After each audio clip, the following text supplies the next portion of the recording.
एगो औरी बात बा जौना क्षेत्र से रहुआ जिला परिषद बनी वही क्षेत्र के राजद के विधायक बनी मंटू तिवारी। वहाँ के 10 साल से विधायक बनी, कहतनी कि हई रोड बना देनी, हऊ रोड बना देनी, ठोकर बनवा देनी। एजा से हमरा के अब केहू हिलावे वाला नहीं है। का लागत अब की परी शाहपुर क्षेत्र से भाजपा जीत पाई? देखिए, यह भारत देश सनातनी देश है। हम लोग जो पढ़े हैं कि रावण का भी घमंड नहीं रहा है बहुत दिन तक। तो हमको जो लगता है कि मंटू बाबा कुछ घमंड के शिकार हो गए बड़ा, अहंकार उनका सिर के ऊपर से बोलता। काम कर दिले बड़न, काम नीतीश कुमार ने कैले बड़न, भाजपा जनता दल यूनाइटेड के सरकार कैले बा।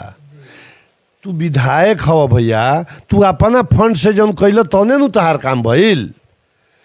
मान ली कि सरकार नीतीश कुमार कह दिले कि 1100 रुपया पेंशन दियाई, पहले 400 दियात रहे।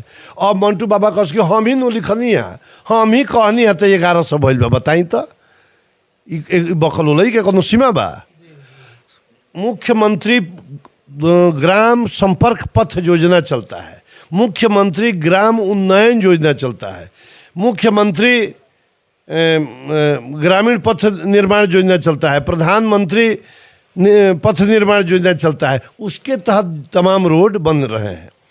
उदाहरण लीजिए, शाहपुर में जितनी पथें बन रही हैं वो सभी टेंडर हुआ है, अखबार में निकल के। RWD डिपार्टमेंट से, रूरल वर्क्स डिपार्टमेंट है, उससे हुआ है। और अभी कहते कि हम कर दिए, हम कर दिए। काहे कर दिए? वो तो ड्रोन से सर्वे हो रहा है। जेई पहले थे, अब टीए हो रह गए हैं। जेई के साथे साथे टीए, टेक्निकल असिस्टेंट दिया गया है कि आप पता कीजिए, नक्शा सामने रख लीजिए और पता कीजिए शाहपुर में कितने गांव हैं, उस गांव में कितने टोले हैं, उस टोले में कितना डेरा है, उस सभी डेरा को सड़क से जोड़ देना है। यह नियम है नीतीश कुमार जी का। तो मंटू बाबा कहता नहीं कि हम दे देनी, का तू दे दिला भैया?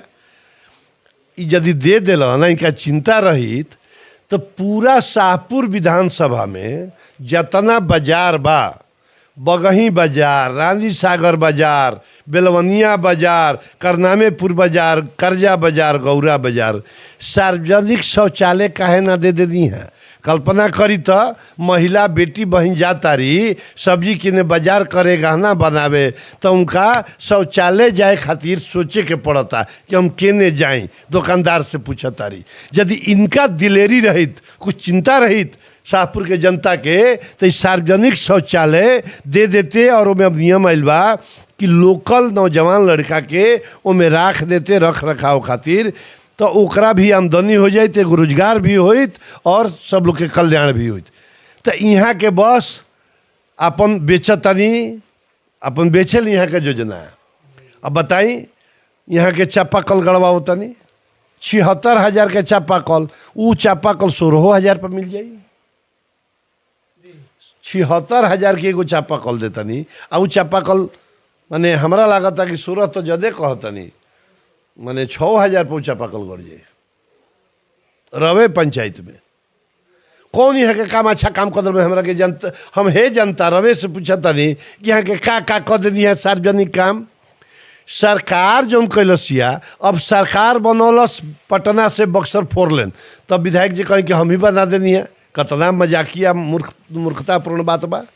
रावा का कहनी है, सरकार कहलस कि हर टोले को हम बिजली से आच्छादित करेंगे। नीतीश कुमार जी कहे कि हर खेत को, हर बोरी को हम बिजली देंगे। तो इस सरकार ने कहा, आप क्या कर दिए विधायक जी?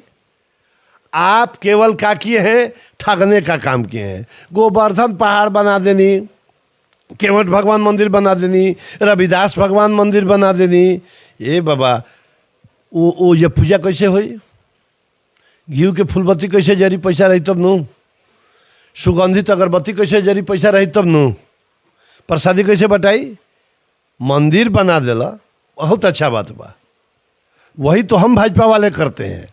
हम सनातनी हैं तो हम सनातन की रक्षा भी करते हैं। हम सूरदास, कबीरदास, श्री राम जी, निषाद मल्लाह जी, केवट जी, सबका पूजा करते हैं। राम जी, कृष्ण जी, हनुमान जी। लेकिन आप लोग कहते हैं कि पूजा करना बेकार है। और फिर इधर वोट के लिए मंदिर भी बनाते हैं और युवाओं का जीवन बर्बाद करते हैं। क्यों नहीं कुछ युवाओं को आपने कहा कि यह काम किया जाए, अच्छा काम है, कुछ व्यवस्थित किया जाए, तो यह तो नहीं किए। वो कुछ किए नहीं है, उनको भ्रम है कि जाहिल पार्टी के नेता हैं या गंवार सपोर्टर है तो सब वोट दे देगा, तो सब वोट मिल जाएगा, विकास करे या न करे, इसी का घमंड है। तो ये घमंड कई दिन चलेगा देखिए, भगवान के ऊपर है कितना दिन घमंड चलता है। अच्छा, एगो और ही उनकर सवाल बा कि भाजपा पहले अपने में लड़ ले लो, ओकरा बाद से हमारा से लड़ी लो टिकट खातिर। विशेश्वर ओझा के पुत्र बड़े राकेश ओझा, भुअर ओझा, अपने में पहले डिसाइड कर ले लो, ओकरा बाद से आके हमारा से लड़स लो। एकरा पर वो का कहब? ये पर कहब कि वहाँ के नहीं बुझा, तो भाजपा समुद्र है, भाजपा जो पार्टी है समुंदर है। भाजपा किसी एक परिवार में नहीं रहती है, वो राजद परिवार की न पार्टी है। वहाँ पापा बाबा यहाँ के बानी तो यहाँ के बाबा रही, तब पापा रहनी तब यहाँ के बानी, अब यहाँ के बेटा लड़ी है। तो पार्टी के जो नेता बन हो के हुए हाल बा। भाजपा परिवारवाद की पार्टी नहीं है, भाजपा कार्यकर्ताओं की पार्टी है। भाजपा के शाहपुर विधानसभा में दर्जनों लोग, मुकम्मल लोग, मजबूत लोग और जनता की सेवा करने वाले लोग हैं जो उम्मीदवार के रूप में हैं। पार्टी उनको टिकट दे सकती है, लड़ा सकती है। कोई एक परिवार की बात काहे लिए करते हैं आप लोग? परिवार का कोई मतलब नहीं है। ये परिवार अपना में लड़े, अपना में करे, परिवार से क्या मतलब है भाजपा को?